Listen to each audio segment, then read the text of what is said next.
All right. All right. Welcome. Hey, You go.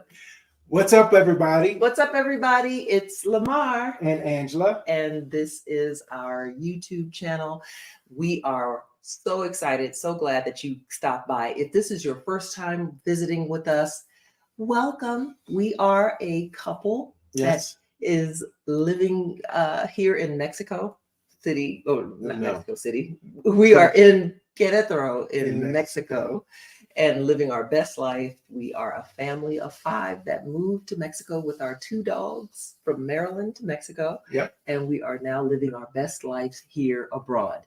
And we, on this channel, talk about all things related to family, love, relationships, and living abroad. And if that sounds like something that's of interest to you on how you too could leave the rat race behind and come and live your best life living abroad, why don't you comment and like and subscribe? Yeah. And if this is your return visit, you family, go on and take shoes off. We're home now. Yeah. And today is First of the month. It's the first of the month. Hey, so grab your chicks and get up. You sure you're not going to get copyrighted on that? Possibly, but anyway. Today we are talking about a subject that is kind of the elephant in the room for both of us. Yeah. A little bit, and that's traveling with a difficult spouse. I'm not difficult. So you're saying I'm difficult? No. I mean, lack of exposure makes it, I guess. If Well, wait, but difficult. well, before you get into that, let's define difficult, because in our thumbnail, if you clicked on the thumbnail, you might have seen a couple words that were used to describe a difficult spouse. Someone who's introverted, or someone who's picky, or someone who's frugal, cheap, or someone who is, what was the other thing? Introverted, frugal, like cheap. no, introverted. Yeah, I think. Don't remember what the rest of it was. But traveling with that type of person can be difficult. It can be difficult. Picky.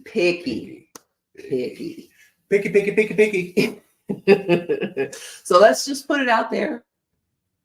One or the two of us. Well, I'm the picky one.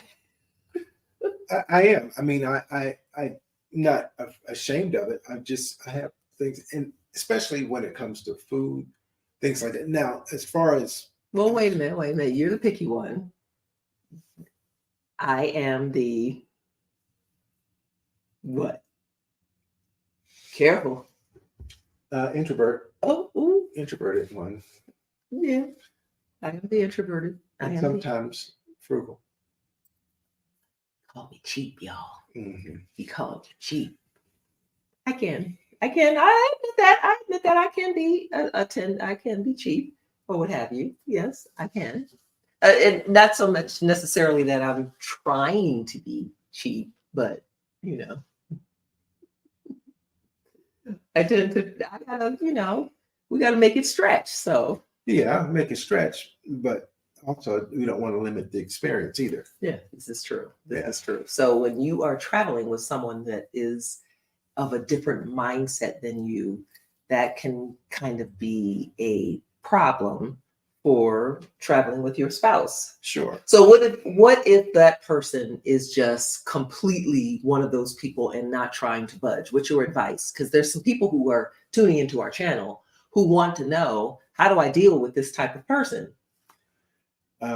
That is a, kind of a crawl before you walk kind of deal with that person, but also to be cognitive of the fact that they do have an issue and getting to the bottom of it, and then figuring out a trip that would get their feet wet.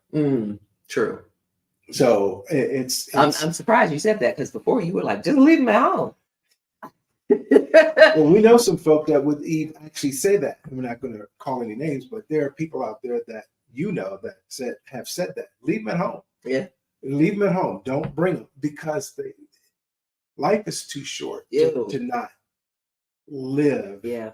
True. and to travel. There are so many things out here that I have not seen yet or I'd like to see. Very true. And so it's just you got to get out here and live life.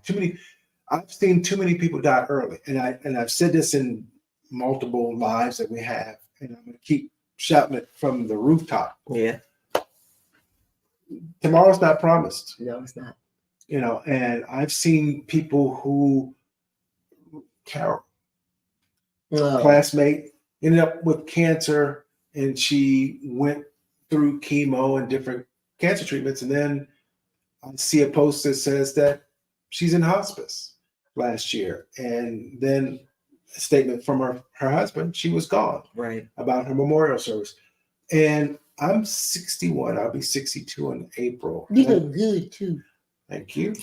And I want to continue living in a very vigorous way, if you want to say, not sitting around and just, but to take it in, like I take in the sunsets here, or the sunsets, and moreover, the sunrises here. Yeah. Because our house points to the east, and the sunrise is different every day, and I want to capture that every day, or just enjoy it. Enjoy it. Just enjoy it. I actually told our son to check it out when he was here on his break. Yeah. To come up and actually take a look and see, because he has a tendency not to want to take in things like that. That's a very good point that you brought up, and that's an excellent segue into what I want to ask you, which is, do you think that the way you are raised, or the exposure that you might have had as a child to travel and all those kinds of things, do you think that makes a difference in you as an adult wanting to travel? It does. I think that the finances of a family, the exposure of the parents and what they have going on. For African Americans having to work, I know my dad for the longest time worked 2 jobs. Mm-hmm. So and it made it difficult for us to do anything. Now, when we did travel, it was in the United States. Yeah. He would take, and for the time that he took off, we could have gone overseas and gone somewhere, because he would take 3 weeks off in the summer. Wow. And so 3 weeks is a long time. It's almost, of course, a month. And we either went to Clarksburg, West Virginia, Owensboro, Kentucky, and then when we came back, I never forget one vacation we did all of that, a week in Clarksburg or so, a week and a half or so in Owensboro. And then we drove back and then packed up the clothes again, washed clothes, and then we went to Virginia, to King's Dominion, but then the other place, Busch Gardens. Went to Busch Gardens first, then came back to King's Dominion, and then came home, and then went north to Hershey Park. Oh, wow. And went there, and then came back, and the next day we went to Smithsonian, and then the next day we went to the zoo. So y'all were doing it up. Yeah. And he wanted to make vacation special, but it was all in the United States. Yeah. Yeah. We didn't have that in my family at all. The only place I remember traveling to was to North Carolina to visit my grandparents in North Carolina, in central North Carolina. That was really it. That was the only place we ever actually went to. My father's family was from, my father grew up, was born and raised. His father was born and raised also in Washington, D.C., same as I. And so all our family on my dad's side was right there. My mom's family was from North Carolina. So we got to travel to go there and would spend summers. Sometimes they would send us kids down to North Carolina for the summer, which was fantastic. That was wonderful, a wonderful experience. But we never really did any other kind of travel because my family just couldn't afford it. So where I got exposed to travel and different cultures and things like that was either through the National Geographic, the magazine or a television show on PBS, being able to watch a documentary about the Great Wall of China or Japan or someplace like that, or your favorite Encyclopedia Britannica. Well, we didn't have but 3 channels when I was growing up. Yeah. And I'm not being, that's not hyperbolic. That was, ABC, NBC, CBS. Later on, we had Channel 20. Yeah. And I think it was 26 later 26 and 32. on. WHUR. But it was 26, which was WETA, which had PBS. Right. So we didn't get that until in the 70s. Yeah. And so my exposure to anything was encyclopedia, seeing pictures, and maybe in the Ebony magazine that would come to the house. Oh, right. True. But other than a little bit of that. Yeah. Yeah. But other than that, there was not too much exposure to anything. There was a movie that I watched as a kid called Black Orpheus. If I find the link, maybe I'll leave the link below. It was called Black Orpheus. It was about life in Brazil. It was Rio, or that put a huge inkling in me and my dad to want to go to Brazil. We saw that movie and we were like, wow, these beautiful Black people. First of all, there were Black people in Brazil? What? That type of thing. And then, having to educate ourselves. And I was little at the time. So I just remember seeing that movie and thinking, wow, this is beautiful. I one day I want to go. And my dad actually did get to go to Brazil, to Rio de Janeiro, actually, to live out that lifelong dream before he got sick. But him getting sick, he had a rare form of Parkinson's. Him getting sick and then losing his ability to first having to walk with a cane, and then a cane to a walker to a wheelchair, and then he wasn't able to walk at all. That really was the impetus, at least for me, to not put off our travel goals, to wait until we're retired or wait until the kids get whatever fill in the blank age. Yeah. I was like, these kids are coming with us when they're little. They have well-traveled passports, and we're continuing to travel because we're not promised, just like you were saying, we're not promised tomorrow. Not promised tomorrow. Yeah. I think we talked about it. My first trip actually out of the country was our honeymoon. Yeah. Going to the Bahamas. Yes. And then we went to Jamaica. Then we went to Bahamas again with the family. Costa Rica. We've been to Ethiopia. Yeah. But it's just traveling has helped me grow, giving me exposure to different things, different foods. Costa Rica was great because the house one that you found for Airbnb was excellent. Yeah, that wasn't. And then being able to, rent. We had a rental. And it was very affordable too. We drove from, central Costa Rica to the west coast to the beach. Oh yeah, to Jaco Beach. Jaco Beach. Yeah. And go there. That was fun. That was a nice trip. Did get a little stuck in it. I remember we got that traffic. Yeah, the traffic was. But then once we got there, it was great. Yeah. And then we drove back, but on the way, stopping for lunch. We got lunch and we got a huge amount of food. True. The food was good, but it was so much, and the portion was so large. It was. And those strawberries on the side of the mountain, the volcanic mountain. Yeah. Those strawberries were Yeah, they said that the so soil that's good. enriched by the volcanic ash helps OMG. I'm still the talking growth about of the those strawberries. strawberries and coffee. No, that's those. It was so good. Yeah. Oh, and they had the strawberries were huge. First off, they were huge, about this big. They were like really big strawberries, all of them in the little container that you could buy. And then they also had this very sweet cream that you would dunk the strawberries in. Hmm. Oh, I don't eat strawberries. I know.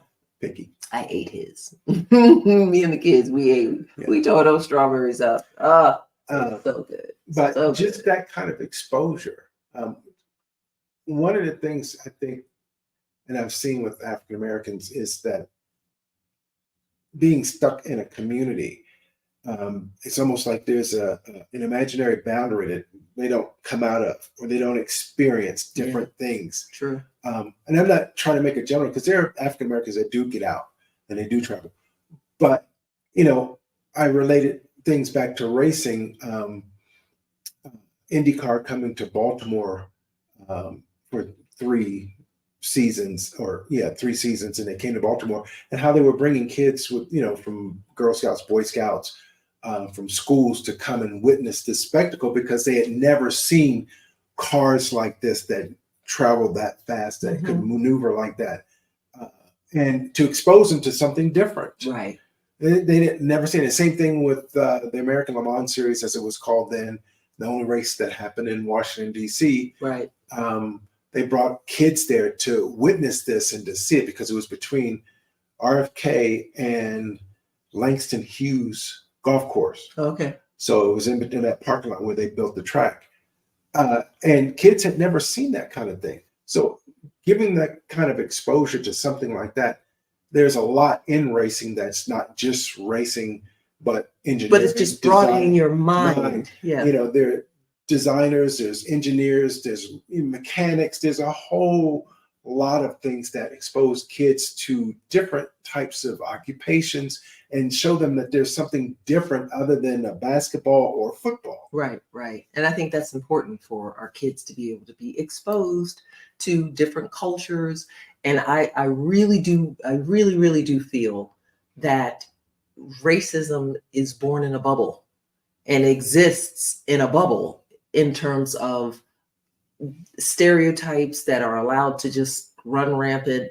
You don't have any interaction or any knowledge of, or rubbing elbows with other persons of other races, of different cultures, et cetera, and then you running wild with your own whatever racist tropes or stereotypes that you've been exposed to and just have been allowed to fester, and then forming negative opinions of the propaganda and the media that's being fed to you on a consistent and daily basis. So I really do feel that if people were able to rub elbows with each other and get to know and learn of different cultures, then you would really start to realize that we are more, as Maya Angelou says, we are more alike than we are unalike. Yes, and that's what when we came here to Mexico, I had no expectations. I wasn't thinking about things that were spoken about in media there, and the environment here, the culture here.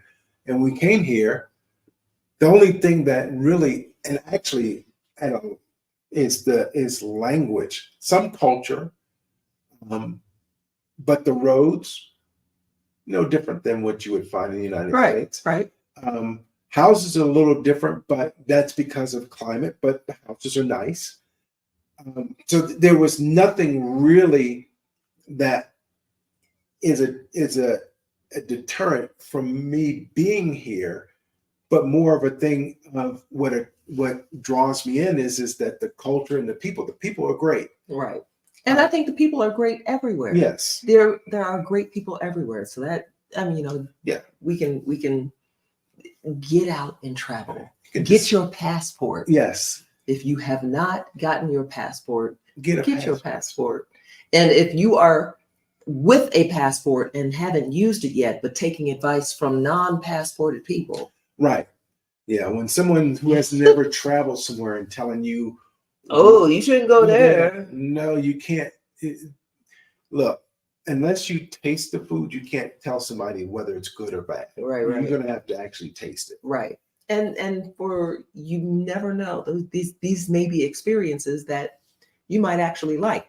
So, what would be your advice for the couple that is right now tussling with the idea of one spouse wants to travel and the other spouse wants to just completely remain at home and is not interested?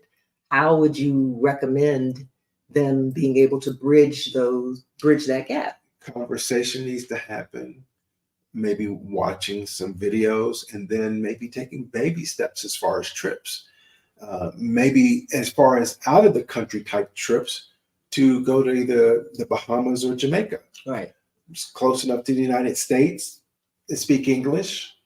Food there is on par, same what you're used to, not good or bad, but not so much different. Right.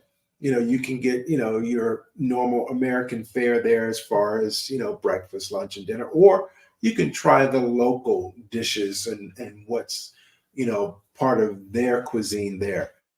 But that's close enough. And would, and maybe a few days, maybe 3 or 4 days and spend them, but I don't think that's enough time, maybe a week. And then, travel back. Yeah. And do that a few times, different places, and then start to venture out, because you don't want to take, and yourself too, go somewhere where the language is totally different. Sure. And culture and the food is different, way different. And it's way far away from the United States. And now you're there for a week or so, right, and having to navigate this situation. I definitely agree. I think that the way to bridge that gap of getting your spouse to travel, especially when they're apprehensive or reluctant to travel, is to take those baby step trips. Perhaps you don't start off with an overseas trip. Perhaps you start off with just a trip, if you're from the United States, within the United States. This seems like more of an issue with persons in the United States. I have, from my opinion and my experience, it has always been a United States thing, because in Europe, countries are close enough that you can take a train and boom, from Germany to France, right, or France to England, or England to Spain, and all that kind of stuff. So they're very much used to having some variety of travel in their repertoire, and holidays are a thing that they expect to be able to take some time to travel and enjoy a holiday. Companies that I deal with in my hobby, and I've seen it many times before, where they'll tell you, get your orders in now, because in the month of August, we're completely shut down. The whole company is shut down. So right. Yeah. So that culture is already being fostered in other parts of the world except the United States. So within the United States, if you are living in the United States and you are interested in traveling, what I would suggest way to bridge your spouse into, and ease your spouse into the traveling type of lifestyle, is to start with some small trips. Perhaps you go 2 or 3 days to Las Vegas. Las Vegas is a very easy, family-friendly, travel-friendly. Food's good. Food. They have easy tourist spot. Yeah. Miami is another easy tourist spot to go to, Yeah, that you can travel easily to. New York or LA might be a little bit more difficult in the sense of... But that will be a long trip, traveling from East Coast to West Coast or vice versa. Correct. And, getting you used to a long, flight. New Orleans might be another place. Going to New Orleans, the food is fabulous. There's lots of places and things to do in New Orleans. That's another great travel vacation spot. So that would be my first recommendation. My second recommendation, like Lamar mentioned, would be to travel, if you're trying to branch them a little, after you've done the local intercontinental United States type travel, stretching them a little further out into maybe going to Puerto Rico or to the Bahamas or Jamaica, one of the Caribbean islands, just kind of broadening them out that way, getting them going. Very, like Lamar was saying, very easy travel to get to. Cancun, Mexico. Very Costa easy. Rica's a little bit further down. True. But it's close enough And again, we've been there. We've driven the roads there. It's not difficult. They have Walmart. Walmart was huge. Yeah, it was. It's a big Walmart. But it wasn't terrible.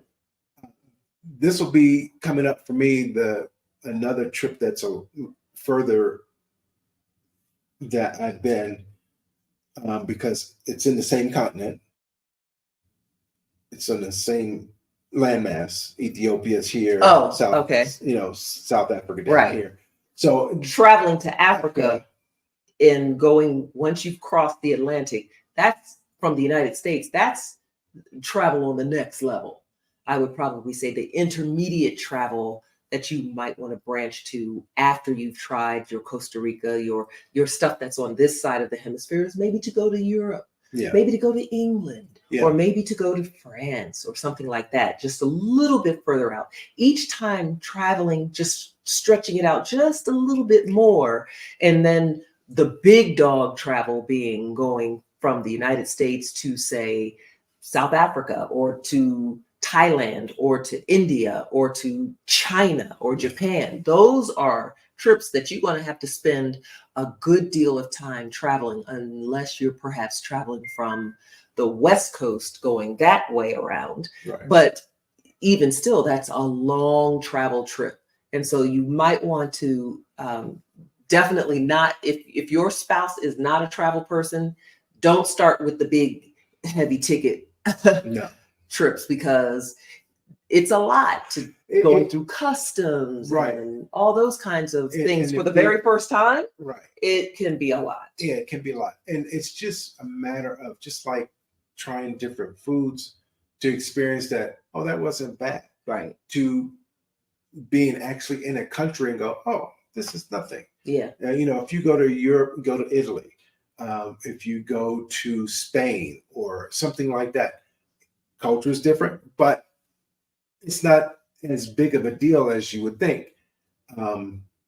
Being in an area where the language is different, it's a bonus to speak a different language, or to speak the language of the country that you're in. However, there are ways to get around with technology today. And also do your homework. Do your homework. If you're planning to travel to China, or you're planning to travel to Japan, at least do some homework to know what the language, to saying the basic words, to be able to ask where's the bathroom, right, or how much is the check, or where is the hotel, or just having a couple key phrases in your repertoire can help you feel a little bit more at ease. But like Lamar was saying, there are some apps that you can carry on your phone to help you get around and bridge the language gap. Yeah. One other thing that I wanted to mention: before you travel with your difficult spouse, it is always a good thing to be on the same page, or at least have a discussion about your travel style. Because I think there definitely is a style of travel, how you like to be when you're on vacation. Are you the kind of person that likes to have everything scripted out, and I know exactly what we're doing on this day, where we're going on this day, what we're doing on that day, and what time we're going, and everything detailed out by the time? And listen, if you're that kind of gal, or if you're that kind of guy, there's nothing wrong with that. But if you are traveling with someone who is a relaxed traveler, who doesn't like to be on any type of timetable, then that's going to be a problem. Because if your relaxed spouse just wants to kick it by the beach and you've got an itinerary of stuff to do, that's not going to be fun. No, it's not going to be fun. I'm kind of down with whatever happens. I'm not a planner in that way. My wife does a lot of the planning. But I mean, I'm fine with whatever activity that's going to happen. Take it all in. And 10 times out of 10, more than likely, I'd say most of the time, the event or where we went was enjoyable to me. Yeah. So it's, and it was a new experience that I can go, oh, that was very cool. I went there. Right. Right. And that's true that you have to also know your spouse and having talked about it at least ahead of time. If Lamar planned a trip or was interested in us going to some place that they were putting snakes around your neck, he knows. She didn't even do frogs. Nope. Don't do it. Don't do it. Lizards. No. Turtles. Nope. No. Nope. Yeah. Don't do them. I mean, one of the things that I mentioned Angie once before was, they asked a question about at my previous employer, what would be your fantasy ideal trip or vacation trip? And it would be to follow the Formula One races calendar. Oh, to travel that whole circuit Around the world. And that would be cool. Right, because they go everywhere from China, Japan, Australia, Bahrain, Brazil, Monaco, Abu Dhabi, Canada. They go everywhere. And so Belgium. And my actual experience in Canada, Angie gave me a birthday gift of tickets to a Formula One race. We experienced kind of what European culture was like there. Mm-hmm. So, and it exposed us to something that we're like, wow, this is how they. Oh yeah, that's true. Because on Wednesday through Thursday, thereabouts, or when we got there. Yeah, that's true. Our Airbnb was across the street from a park. Beautiful park. And in Montreal. It was beautiful. The park was full around 2:30, 3 o'clock in the afternoon because people got off work. On a Thursday. And they were out there reading poetry, drinking wine. I mean, and when we say the park was crowded, the park was crowded. People had baskets of food and blankets spread out. They were just relaxing. And I was like, what gives? Is there a holiday or something? No holiday. They were playing music, guitars, playing tennis. It was just an average, ordinary day. Soccer. And it was an exposure. Every corner there was a bodega. There was a grocery you get, because refrigerators were tiny, like your dorm room refrigerators, a small refrigerator. And they only kept staples, maybe some cream, butter, and things like that, maybe a few eggs and things like that. But they would stop at the market, pick up what they needed for dinner that evening and prepare dinner. And they got off work at a reasonable time that they could do this. Right. That in and of itself was a life-changing revelation for us. It gave me an insight. So this is how Europe operates in most countries in Europe, where they really take care of their employees, and their workday doesn't go past, I want to say, 3 o'clock, and they're off. And then their weekends usually start early because they're usually out of there by 2 o'clock.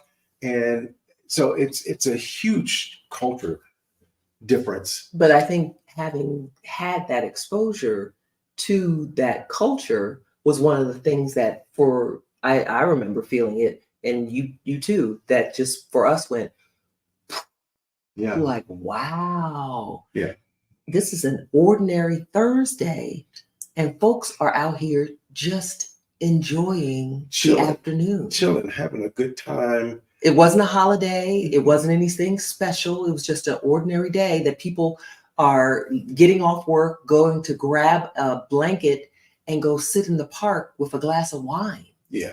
That for me was a huge, like, we might be doing this wrong. Yeah. Really, it seriously was. Now, last thing, in terms of getting your spouse on board for larger travel, like frequency of travel, do you think, or do you agree with the concept that people who travel in a, how do you say, you know how, like, if you have sex, there are people who have a certain voracious appetite for sex. Oh my. there are people who have a voracious appetite for travel. And if you both are not on the same page in either category, it can cause a little bit of a problem. Do you think? Yeah.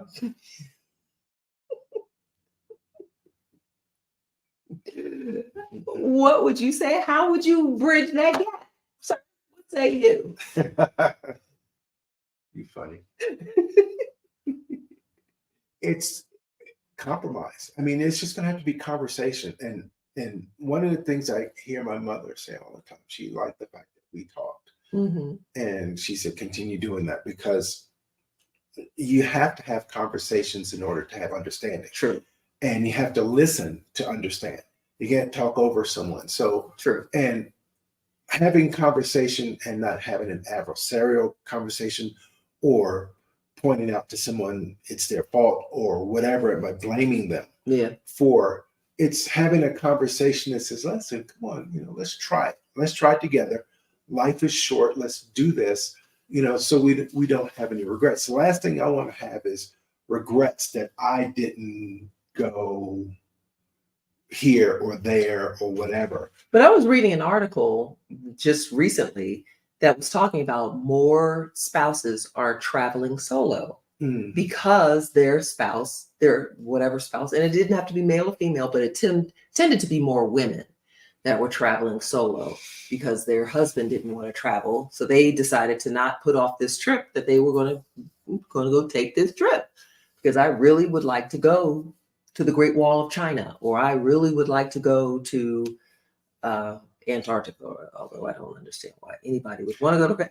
But anyway, the article was talking about people making these, taking these trips. And I think that is true, to have that conversation, because if that is a need of yours, if that is a actual, I know for me, I would probably start to gnaw my paw off if after a while, if it's been a long while since we've had a trip someplace. And it doesn't have to be like a long trip. It could be like a weekend trip or just a 2, 3, 4 day trip or whatever. But if after a while and we haven't gone, I suddenly, I would, just ready to take a trip. Let's go someplace. Yeah. It's still, it comes down to just being kind with the conversation, being understanding within the conversation, not being pushy during the conversation. Because over time, I came to a realization, not so much about travel, but leaving the United States because of conversations that you had with me coupled with events. So it was Also, what do you mean? just things that were happening. Oh, you're talking about life events. Life was life and right.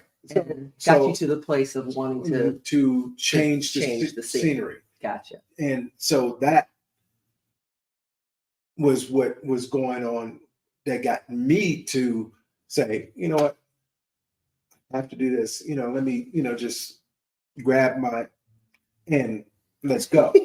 And so that's what we did, because it comes down to some things you get pushed into and then find out, oh, that wasn't so bad. Yeah, true. As a matter of fact, it was actually the best thing that I've ever done. And so moving here is probably to the date, outside of marrying you, was the best thing that I've ever done, was to move here. Wow. That's wonderful. You never said that. So it's life. As you mature, you start to see things differently, caring about what people think, or bringing people along that aren't supportive, and not feeling bad about it. Right. Not feeling responsible about people's choices and what they decide to do. About travel? No, just in general. Oh, okay. So it's just mature.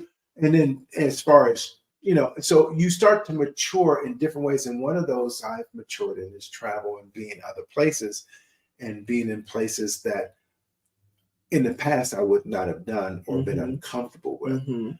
Uh, I think it definitely does start to stretch you as yeah. a person. It does get to broaden your horizons to a lot more things and experiences. And the more, at least for me, the more I travel, the more curious I am about other stuff. Mhm. Like, oh wow, well, what is it like there? And what is it like here? And how are they, Yeah.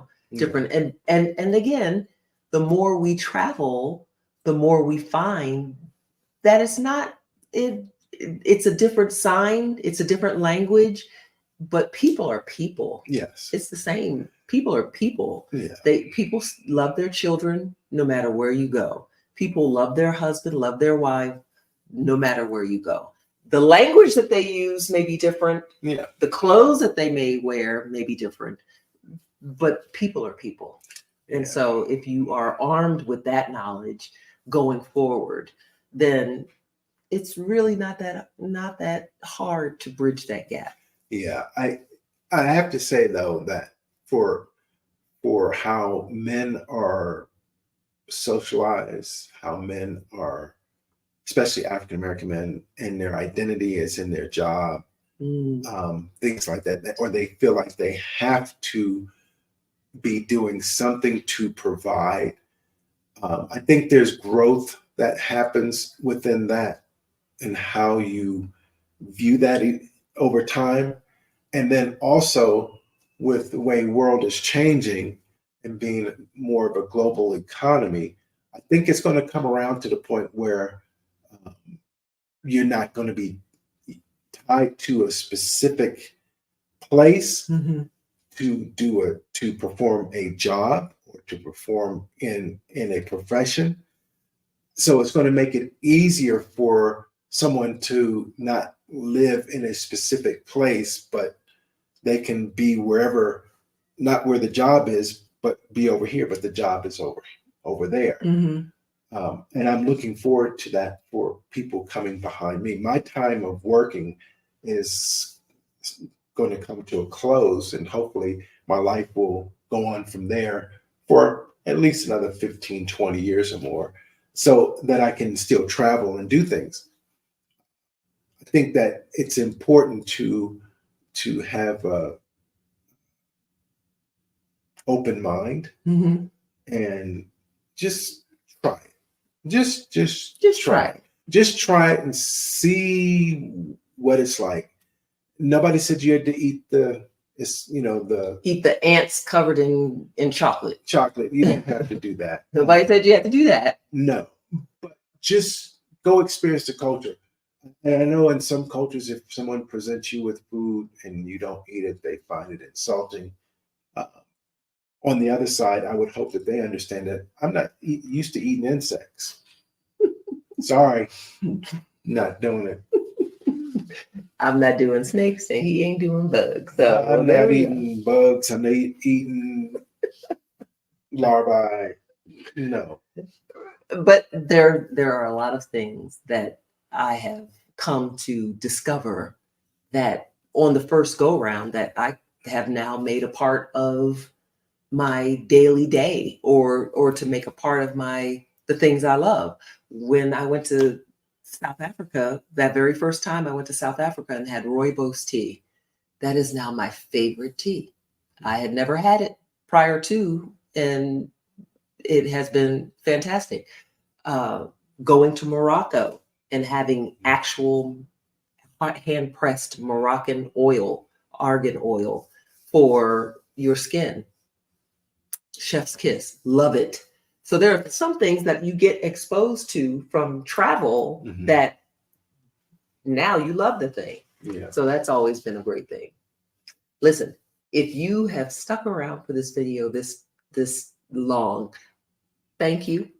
Yes, you might as thank well you. go on and click that like button right there. And And while you're at subscribe. it, go on and hit that subscribe button too. Have you hit that little subscribe button? It's right. Ding-a-ling-ling-ling, hit It's, the bell. it's right there. Lamar and I will be bringing a lot more content, a lot more conversations Yes. to help you live the best life that you can imagine for yourself. Life is too short, y'all. Yes, it is. Life is too short for you to be miserable. Okay. Yeah. So we encourage you to come over and hang with us in our channel. Yep. Right? Yes. Bye, y'all. See ya. Bye.